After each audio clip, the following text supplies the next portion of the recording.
Hi everyone, today I want to share with you coffee filter hearts. This is really an easy and fun project for children to do. For this project you will need to have coffee filters, paint daubers or bingo daubers. Markers also really work well for this project. And you will also need to have a spray bottle that children will have water in and then they will use that to spray. We use a small individual size. Children can free cut the hearts from the coffee filters, but I have also included a heart pattern that you can use for this project as well.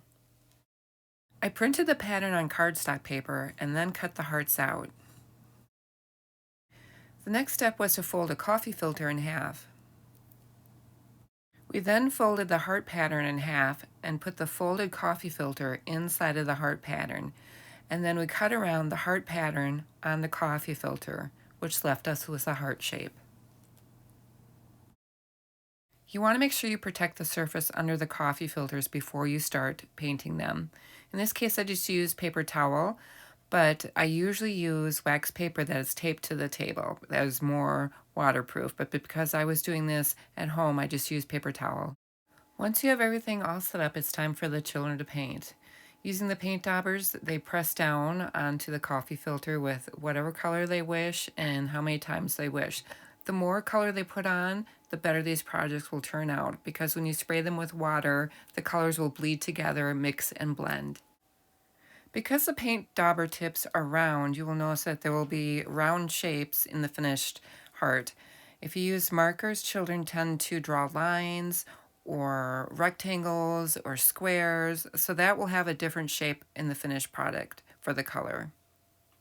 Once the children finish painting the hearts, you then want to spray the hearts with the water bottle spray. We put a lot on, making sure that the heart was thoroughly coated, because when the colors get wet, they will bleed and blend together. So you want to make sure that you kind of thoroughly soak the coffee filter. On this coffee filter, we did both paint dabs and paint streaking, which will give the coffee filter a completely different look from the previous coffee filter I showed in this video, where those were more circle.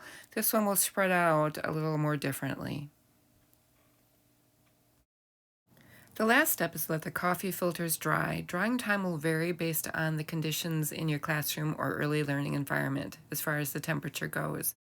Ours were really wet by the time we got done spraying them down with water, and they dried in about 15 to 20 minutes. Because the coffee filters are thin, the paint will go through to the other side, especially with the water that's been added to it. These look really pretty hung up in windows because of that.